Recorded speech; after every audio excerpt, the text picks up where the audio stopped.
So you want to make a big difference to the people on the planet as well as your profits. You want to be an influencer. But how important do you think your voice is? Today, we're being joined by Stewart Pearce. Stewart is a master presentation coach, a trainer, and he's trained and coached royalty, prime ministers, he's trained politicians, he's trained captains of industry, actors. He's trained people across the world in helping to magnify their voice. Hey guys, my name is Harun Rabbani and my guest is Stewart Pearce. What's the biggest challenge that ambitious leaders and entrepreneurs have when they're wanting to make a difference, wanting to make an impact on the people's lives that they're touching? What is the biggest problem that someone faces when they're very highly ambitious? I don't know what the answer could be to that. Which is interesting and slightly provocative. Because I feel that what that's to do with is a generic form. And what I do in my training process is never move into generic forms. What I do is I deal with individual capacity. So the first question that I would want to ask of that person is, if you are this ambitious, why is it proving to be difficult to rise to peak performance?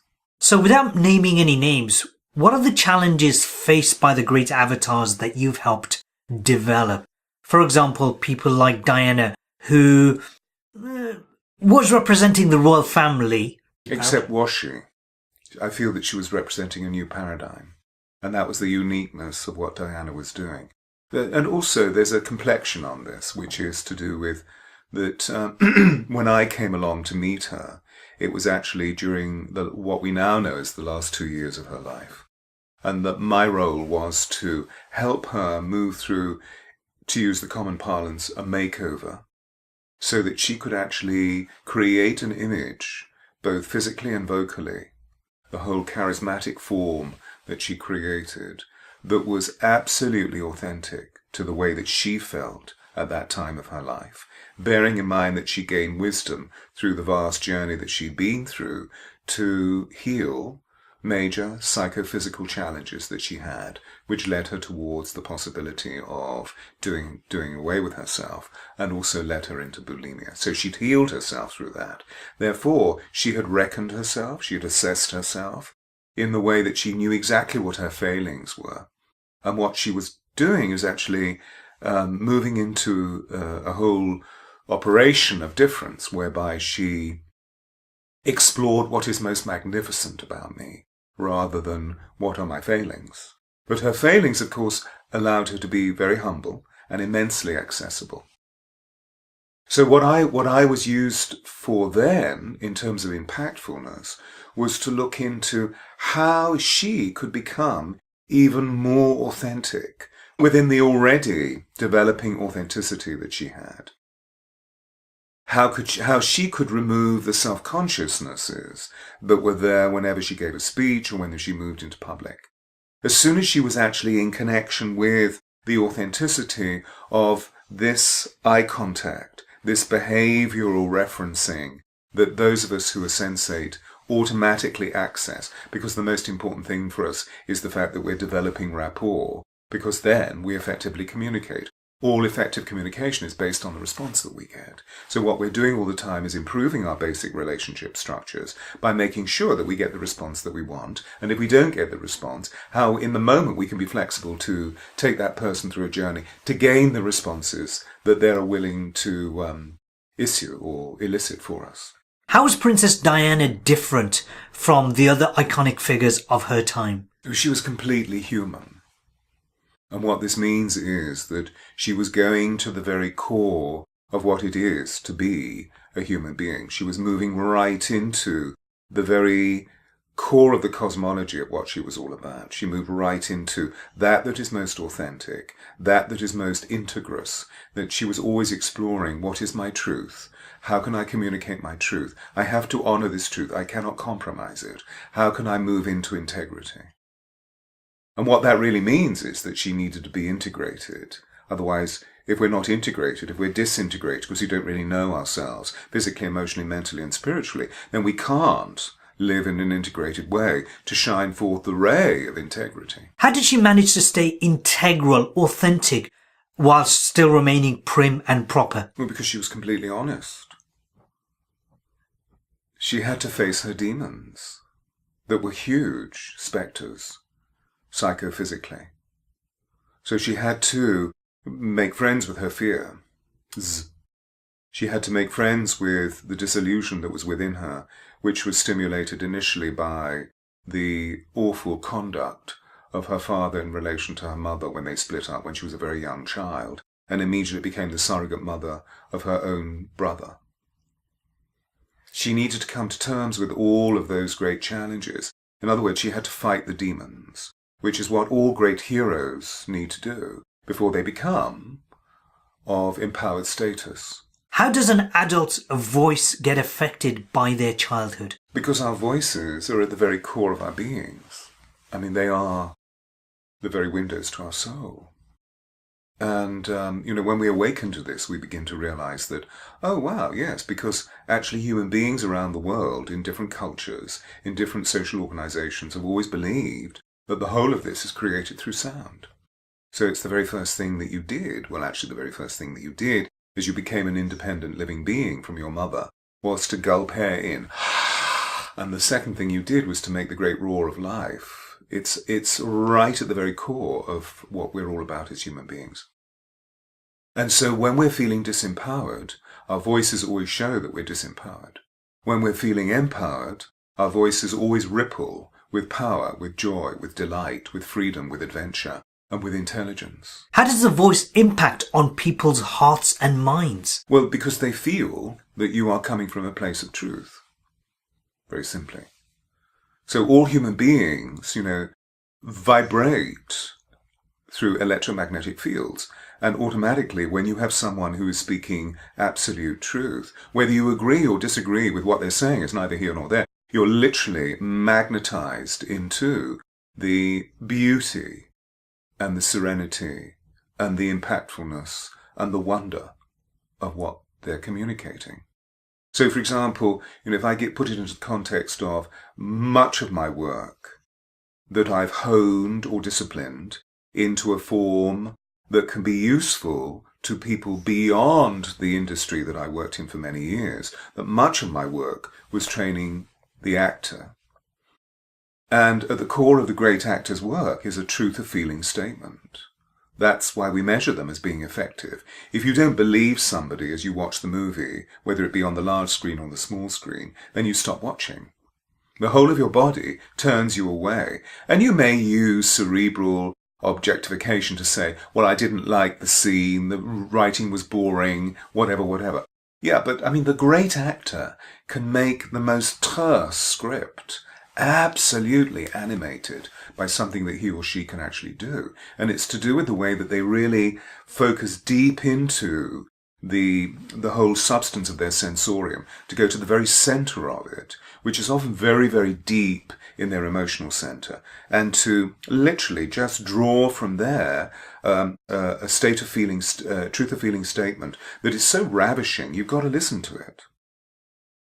It's like watching a small child walk onto a stage in a completely unself-conscious way, where there are no filters to do with social inhibition or sexual embarrassment or, my body is too big or too small, all of those social inhibitions that many of us develop. They just walk onto the stage and they just stand there. And every single person in the auditorium is riveted on that child, which is why in the theatre world we have this adage, never work with animals or children, because they always steal the light. Another great individual that you've supported over the years has reached people in all corners of the planet.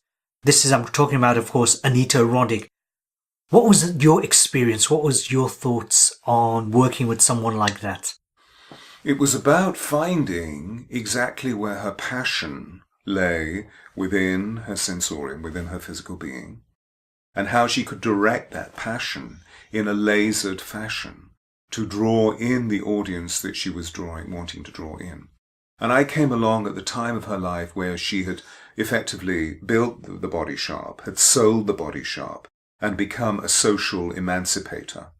And one of the things that she wanted to do was to take the essence of what her experience as a manager had created for her into the corporate arena, to speak to large groups of people about self-responsibility within management, intuition within management. I mean, these were the substances that she was talking about, because it was actually linked to her core passion, the reason for why she became such a successful businesswoman.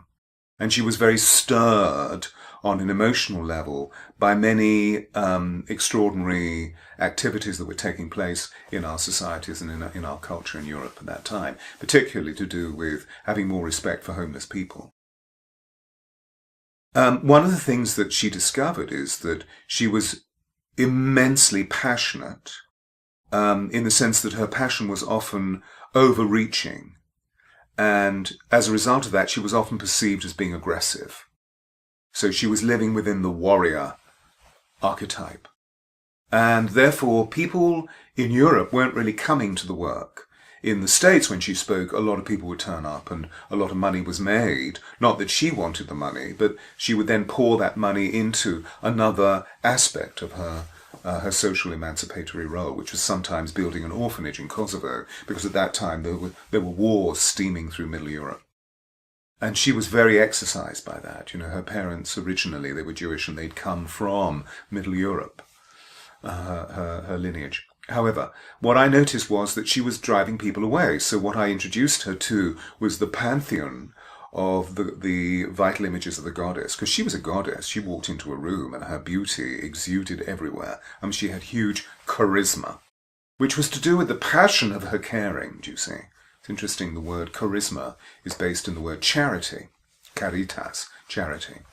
The great charismatic is someone who really genuinely cares, who cares about you, cares about the audience, cares about the passions of their arguments.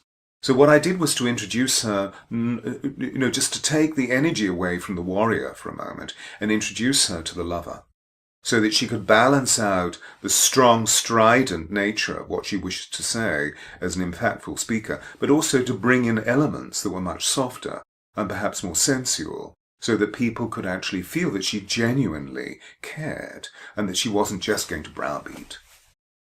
What that did was then to begin an interesting thesis, because she had a very agile intellect, where we began to look into the varying representations of the aspects of the goddess. And so she started to play with all of these aspects, because my point was, well, if you're a goddess, then you have each aspect filtering through you. Is charisma something that you're born with, or is that something that you can develop? Both, I believe. Well, it's a Greek word, charisma, which is taken from the word caritas, which we know as charity.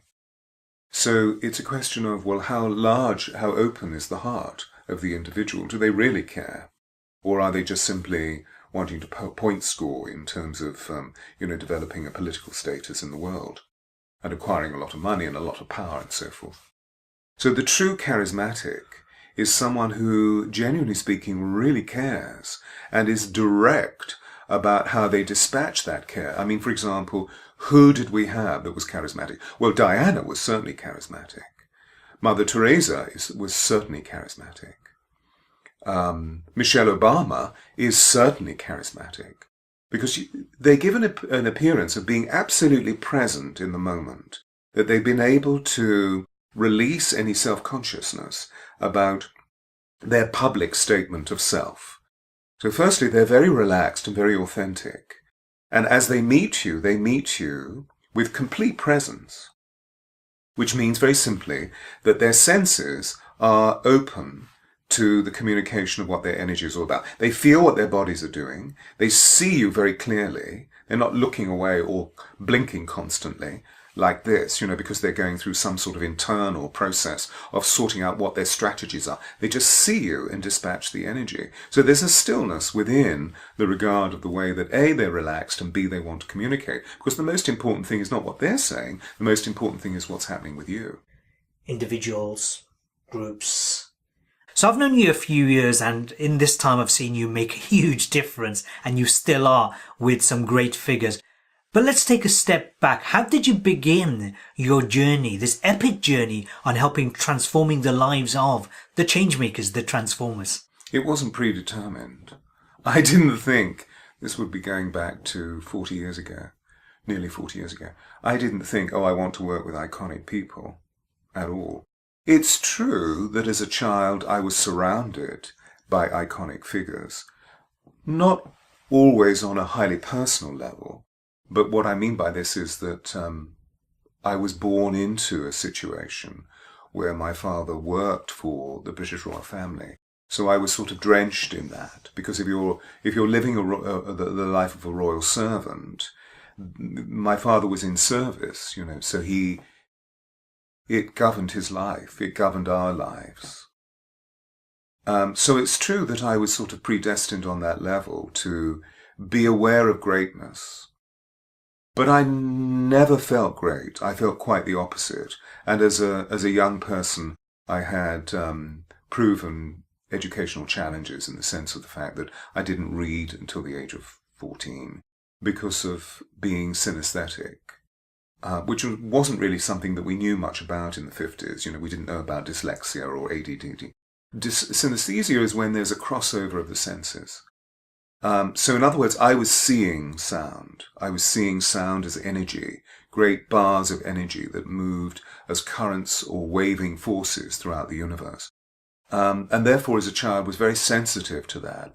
I received constant sensory overload, and so I needed to really find ways of determining how I could live within this body.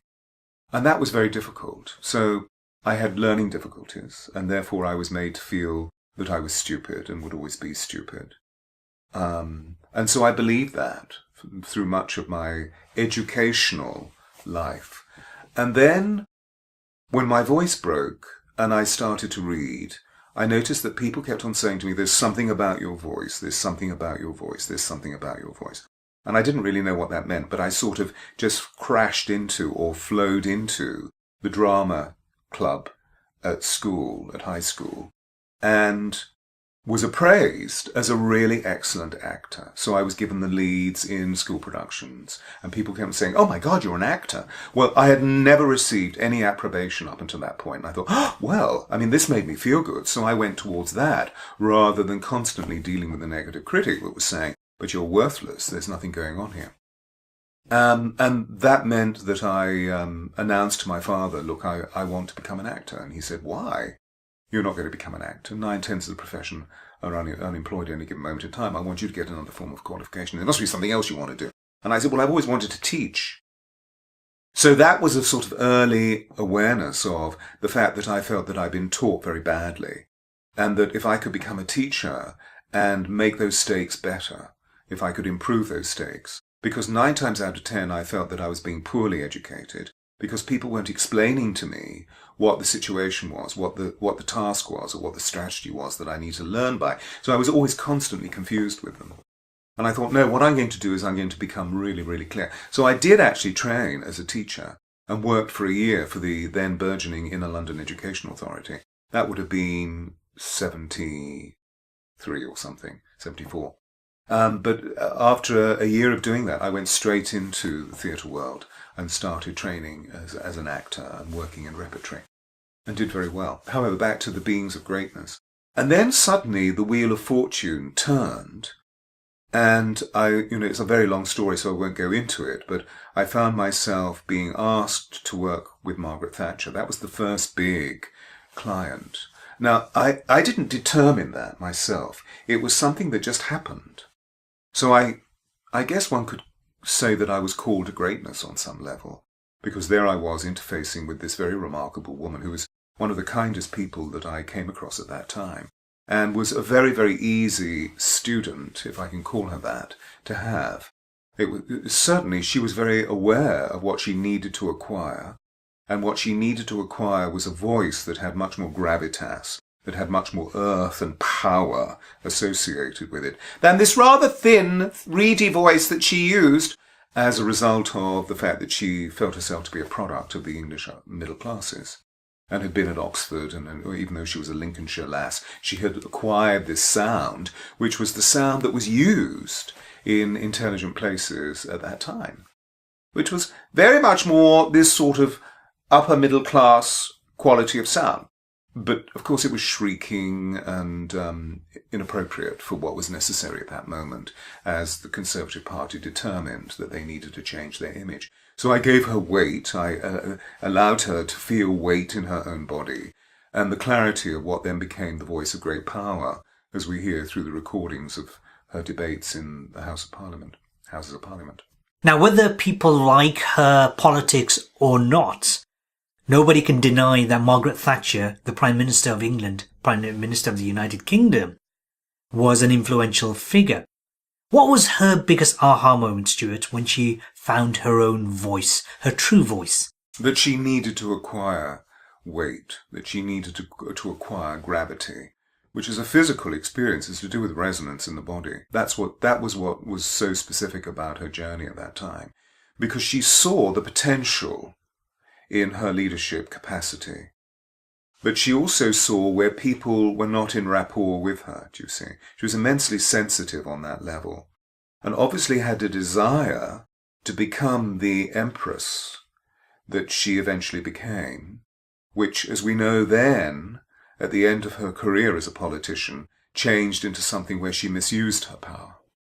And I believe it's, I've worked with a number of people in my life who have been geniuses, and that Margaret had a genius about her.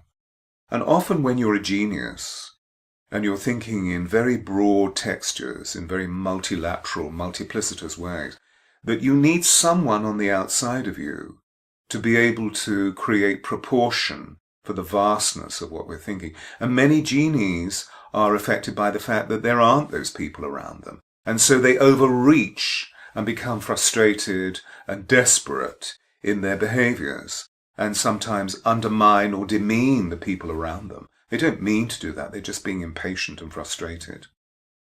It comes to mind that one of my jobs, particularly dealing with the great and the good, or the not so great and not so good, I try and work with the great and the good rather than the naughty ones, is to second guess them so that they always feel that they're being stretched into flexibility, that on a muscular level their thinking and their being is being stretched to another capacity, which perhaps has something to do with the fact that although they're aware of it, they haven't fully embodied what we're talking about. So these captains of industry, these entrepreneurs, these leaders who approach you, they're already successful. And what's bringing them to you to help them? The phrase that I'm constantly hearing is, I know what I want to say, so why can't I say it? And, what that means, I believe, is the fact that you're dealing with a very experienced and often very practiced individual in the field of human communications. So they're used to dispatching their power to one person, 10 people, or 1,000 people with a reasonable amount of ease. So what's surprising for them is the fact that there are certain situations that they move into where suddenly that power doesn't flow as easily as it has then. And so, generally speaking, I don't find that there's a huge thesis created by the individual, often because the power that they have is protected by an ego, so they don't suddenly become immensely vulnerable in my presence. But what I am able to do is to eke out, I'm able to perceive, as I ask strategic questions, where the problem lies or where the challenge lies. And it's always to do with self-consciousness. And generally speaking, the self-consciousness arises because they're emotionally or physiologically challenged through stress in certain situations where they reconjure a cellular memory that is not to do with the situation that they're in, but is to do with the situation from years and years and years before, where they felt disempowered or belittled, or somebody was being aggressive, or overly authoritarian.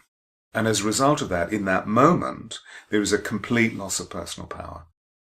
My job, therefore, is to help the individual to define that without being invasive, but just immensely conciliatory and collaborative, so that they can begin to open up to the possible vulnerability of what that is all about, so that I can allow them to feel that vulnerability is a great strength, but at the same time one that isn't a leaking strength, that provides them with the opportunity of being able to move into a very empowered state of being.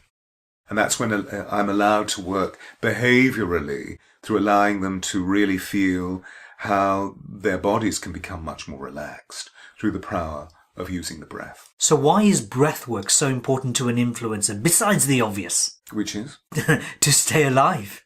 Well, isn't that interesting? It's our very life. It is our very life. And so I believe it's not just simply the fact of the breath is our life. I believe it's to do with the currency of breath, meaning the way that we rhythmically use the breath. That when we breathe in, we're getting ready for an action. And if we're dealing with the vocal substance of delivering, that we human beings, whatever language we speak, we always have enough breath for the thought that we speak. So this is a rhythm, do you see? It's something that all actors have to learn, that great writers write rhythmically through the duration of a breath. And if the individual actor disturbs that rhythm, they disturb the inner rhythm, the biorhythm of the character that they're playing. And so the first thing that we need to do is to see, well, how much breath do I need for this thought? And if you're dealing with the classics, you're dealing with huge amounts of breath. What does this mean? What it means is that the further we go back in history, it seems that thinking, when it's written, becomes longer and longer and longer and longer. So the sentences that we're using today are all sound bites. Whereas actually, if you go back in history, you see that literally linguistic rhythms get longer and longer and longer and longer. And the use of word tends to be much more symphonic. So words have sounds within them, because that's why we use them, that express the way we think and the way we feel. And that if we're dealing with an essentially very emotional or metaphoric aspect of thinking, then the word takes on a lot of vowel. And this requires a lot of breath to sustain it. So the principle is very simple, that whatever language we speak, we always have enough breath for the thought that we speak. So what I do to allow the great speaker to feel that the speech that's been written for them often is within their rhythm, is by showing them how they can breathe through the duration of the thought and not cut the thought in half. The way that thoughts are cut in half is by using something called a falling inflection, which ends up in a minor key. So I can give you an illustration using a bit of Shakespeare, for example.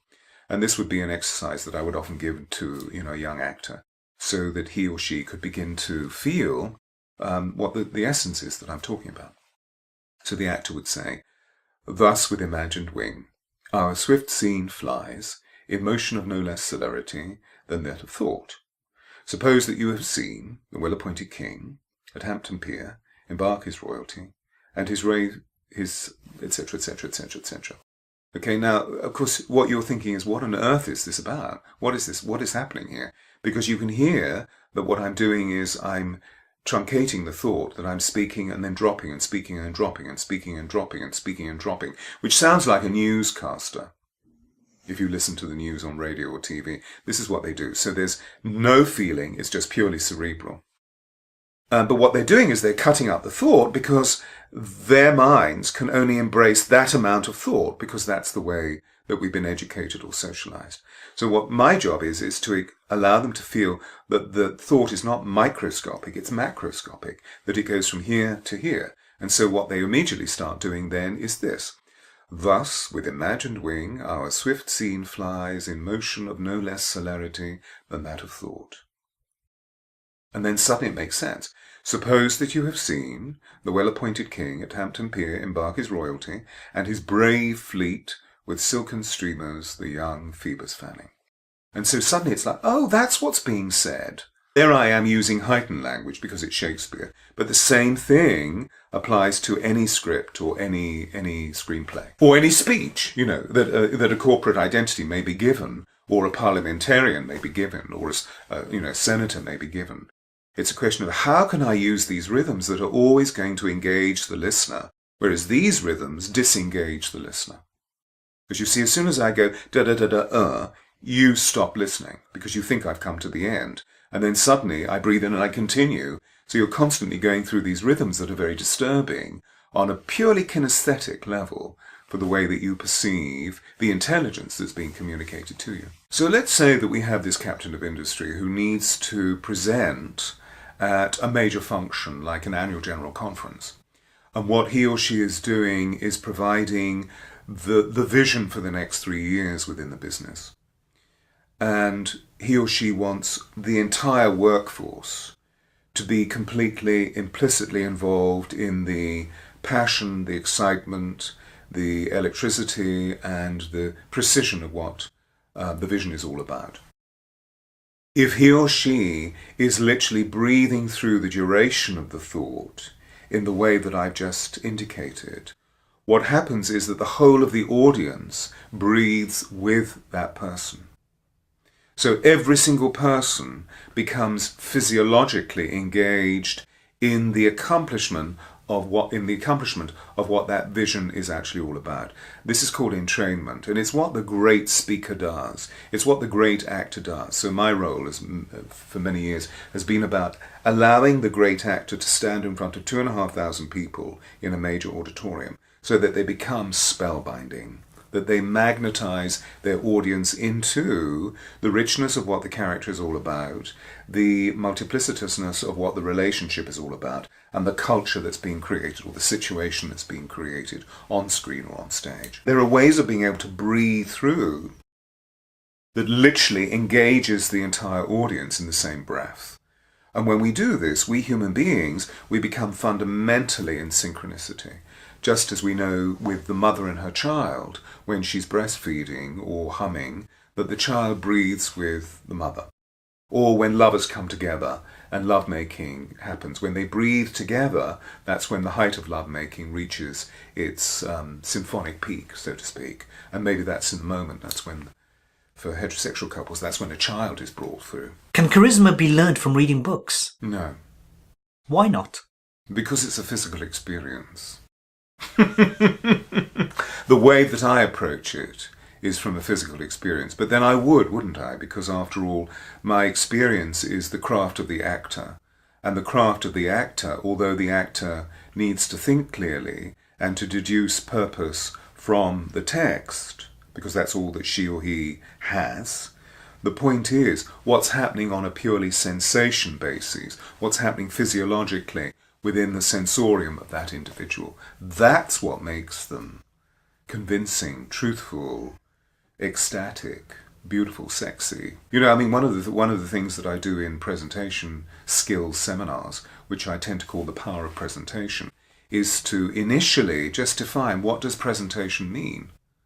And the interesting thing is that when we're presenting, we're presenting, we're gifting. So there's a noun, an adjective, and a verb. And the presentation itself is made up of these vital human impulses, so that every presentation that we give is a gift.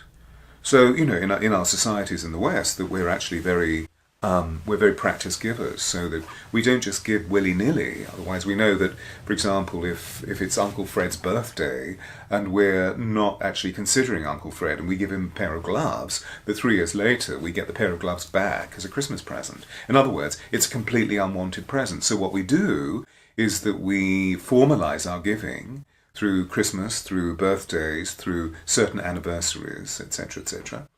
And what we do is we always work out, what does that person want? Well, how often do we do that in our presentation processes? In other words, we become so evocatively involved in how can I achieve this? How can I achieve maximum impact? That we're forgetting that it's all about what are those people receiving from us. So if we work out initially, well, this is what I want to give these people, this is what I've been asked to give, and this is how I can begin to give it, we automatically move into the vein of what it is to gift. One of the things I've noticed about some great speakers is presence. How can somebody develop presence? Yes, it's another part of the definition, isn't it? If the noun is to gift, then the action is to present. Then presumably the description of it is this person present? And therefore, if they're present, do they have presence? Well, those people that don't have presence are not present, meaning that they're not feeling what their bodies are doing, they're not seeing who they're speaking to, and they're certainly not receiving sensory impulse through the auditory channels. That they're just self-conscious, and when we're self-conscious, what tends to happen is that we speed much too fast, and as a result of that, that either physiologically or mentally, we're always tripping over ourselves, so that often we come off from the presentation or come away from the presentation and say, what on earth what have I just said? Because the individual is completely non-present. There is no way that we can actually develop human rapport if we're not present. Speaking to one or two people is easy enough to build connection, but how does an influencer build rapport with a vast audience, a big audience, maybe several hundred or several thousand people? Well, I mean, the first thing is very simple. The first thing is, how much do you care? How much do you care about them? How much do you care about the experience that they're moving through? Even if you have a group of people sitting in front of you who are yawning. They're not necessarily yawning at you. They're yawning because they were up at 5 o'clock in the morning to get on the flight, to get to the auditorium where they're sitting in front of you, and there's an oxygen debt in the room because it's too hot. Or they need coffee, they need a sugar uplift, perhaps. But what we tend to do is we see somebody yawning or looking at their watch, and automatically we feel enfeebled, we feel weak, we feel that they're not engaged. So what we do is we become aggressive, or we become defensive, or we become even more self-conscious, or whatever happens, depending on our own innate programming, rather than just simply saying, okay, well, what I need to do is to try and help these people shift the yawning. So what can I do that's really energizing? So I would stop and get everybody to stand up, to breathe deeply, and start massaging one another. So over the years, Stewart, I got to see hundreds of speakers, some of which use very manipulative techniques to coerce, to get their people to buy stuff or do stuff, which perhaps goes against the will of that individual. What are your thoughts on such speakers who use manipulative techniques? Well, I feel that manipulation is a dark force, whereas I feel engineering something is what the great leader does, to bring about a positive outcome that is a summation of the betterment, for the betterment of everybody, the workforce, and also the people who are the customers or the clients that are going to be involved by the workforce. So I have certain ethics, which means that there are certain areas of industry where I would not work, because I do not believe in the manipulation of collective consciousness that is perpetrated by certain industries. So yeah. Or certain individuals that I would not work with as a result of the fact that they are manipulative forces. What about you? Who are your oratory heroes? You know, in response to your question, the first thing that I do in my mind is to go to recorded history. And of course, recorded history is something that, as a professional theatre individual, I've engaged in going all the way back to the end of the 19th century. And in fact, when I was part of the organisation, which is the reconstruction of Shakespeare's Globe Theatre, I know one of the things that we did initially was to create a sound booth in the exhibition centre in the basement of the theatre, so that people could go into this sound booth and hear famous actors through the centuries speaking Shakespeare.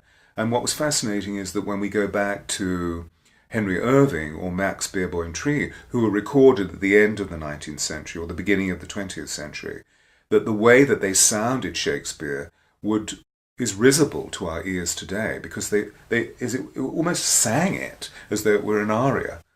Friends, Romans, countrymen! You know, this sort of thing, which would be just absurd on a stage today.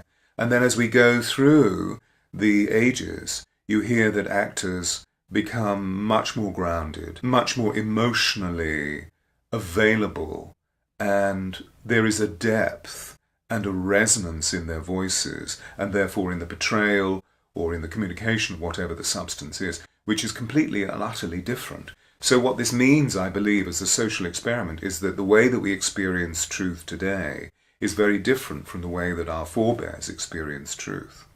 And that's interesting when you look at the social revolutions that have taken place just in my life. I mean, I was born at the end of the Second World War, so I saw the 60s very consciously and had long hair and was a beatnik, and was, photographs were taken of me, banned the bomb in Grosvenor Square in front of the US Embassy. So I look at recorded history, and the great voices that have affected me are, of course, Winston Churchill. And it's interesting that today, as we record in the early part of 2018, that there are so many exposés that are coming cinematographically about the nature of that extraordinary man and the gift that he gave to our peoples in this nation and indeed to the world at large. And then I come to, of course, JFK. John Fitzgerald Kennedy. I mean, what a voice. And, of course, Martin Luther King, Dr. Martin Luther King Jr. And then I come up today to Barack Obama, who I refer to as being Barack Obama, because his voice is just extraordinary. Barack Obama is such a phenomenal speaker. However, can somebody else develop a voice like that, given the fact that he's got a stature which is so different to everybody else's? Yes, absolutely, absolutely. But not in the sense of, okay, let's put Obama's voice inside you. No, we can look at Obama and see what his resonance is giving us and use that as a prototype or as a template for identification that, if that is so effective for him, it's basic role modeling, isn't it? If that is so effective for him, that if I begin to mirror this within me, I'll find my own authentication within that process. But if I'm literally mirroring as he's doing, there is a very strong possibility that I will become as successful as he was as a speaker. And, that's what I did as a young actor. I was very fortunate, and I worked with some of the greats, and I was able to sit in the rehearsal studio and watch how effortlessly they seem to be able to create out of very complex situations to do with heightened language or complex psychological situations. They made it look so easy. So what I did was, because I felt that I couldn't do what they were doing, I started to try and be what they were doing, and I suddenly found, wow, this is actually much easier than I thought it was, because it's to do with playing. It's to do with having fun. There's captains of industries, leaders who want to make a big difference, but only to the profits. Is there any great value in them developing their voice? Oh, of course, yes. I mean, I can think of a number of clients that I worked with who were in exactly that situation. I was called in because the board or the shareholders had made comment, I'm not necessarily saying complained about, but had made comment about the fact that whomever we were dealing with, that their vocal delivery was not as excellent as it could have been for someone in their status. And I was called in to help them access an optimized form of delivery. I don't tend to talk about introverted or extroverted people because we're living a system of dualities, aren't we? So the extrovert person can often be very introverted. I mean, I have a very large personality, but I'm also immensely shy. And when people hear me say that, they say, "You're shy?" Yeah, I'm very shy. In other words, the inner vulnerability or the inner sensitivity is very rich and very fertile. The question is, what's happening in the presentation situation, or what's happening in the business developing rapport situation? Is what I'm going through in terms of my own personal sensitivity or feeling of disempowerment, is this important, or are those people important? And fundamentally, I believe that those people are much more important than what I'm going through. And so rather like a parent-child relationship, that what we do is that we often stretch ourselves as parents into a social situation that is very brave of us to do, purely and simply because we want to protect our child, or that we want to educate our child, or inform our child, or inform the people that are evoking challenging situations around our children. And there are ways of being able to do this, and it's firstly not about defending self through arrogance, but it's about protecting what the situation is all about. And this is always about understanding what the other person or the group of people are experiencing. So it's more about being self-aware rather than self-conscious? Absolutely, absolutely. Self-consciousness is an expression that we use, I believe, when we are only aware of the concentric consciousness of ourselves. Whereas self-awareness is that I'm aware of me and you together. I am aware of myself and the audience together. The only way we can do this is by being at one with the moment and being present to the nature of what is developing in that moment. In our private discussion, Stewart, you mentioned something about the magnetic voice. What is a magnetic voice? A voice that magnetizes all listeners to it. And there are certain vibrations of energy we are statistically made aware of that create rapport, and there are some that don't. For example, if I sat here and talked to you like this, which is really the sound of the cerebral world that we live in, the world of technology. I know it seems a little bit weird me doing this, because I've been doing something else. But in a moment or two, you're just going to become very wearied by this. But if I go down into this area of my body, you're going to feel that it's very comfortable and it's very easy and it's very warm and it's very, very mellifluous, which means honey sounding, that you would rather engage with this than if I go back into talking like this, which is very strident. It's very fast. It is only cerebral. There are no warm emotional resonances there.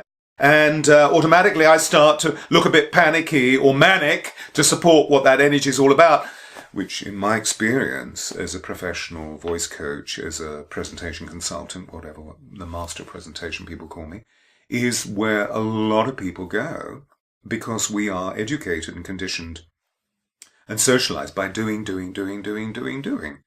And so the first thing we do is to stay within the doing center, which is right here. And we feel that these sounds have a cutting edge about them. But, they may show a certain amount of intellectual brilliance, perhaps. But there isn't a real human being there. There's just somebody who's very tense. And so over the years, I've developed this practice of helping corporate identities, well-known actors, public personalities, celebrities, members of royalty. And over the years, people have said, oh, this is so magnetic. So this is why I call it the magnetic voice. It draws people in from a magnetic point of view, rather than sending people out from an electrical point of view. So it's to do with sound, and it's to do with breath, and it's to do with the way that the breath allows the sound to be conveyed on these rhythmic patterns of experience that I've already illustrated. But what's also very interesting is that when we're really breathing in this way, that we tune into the fact that we each have a note, we each have a sound, which is a signature sound deep in the very being, the very physical geometry of our being. And it really comes right out of here, it comes out of the heart. Hello, my name is Stewart. Hello, my name is Stewart. This has been absolutely brilliant. Thank you so much, Stewart. So how do people get hold of you? Wow. Through all the social media devices, Stewart Pearce is the key. Or indeed my website, www.stewartpearce.com. Stewart Pearce, thank you so much for joining the Harun Rabbani Show. I am extremely grateful. Thank you. Bless you. It's been an absolute delight. Thank you very much for asking me. Ladies and gentlemen, thank you so much for watching the Harun Rabbani Show. I know you'll agree that Stewart has been absolutely phenomenal in what he had to share. If you have truly got value from this channel, from this show, then make sure you click the subscribe button, click the like button, and feel free to share. See you next time. Bye for now.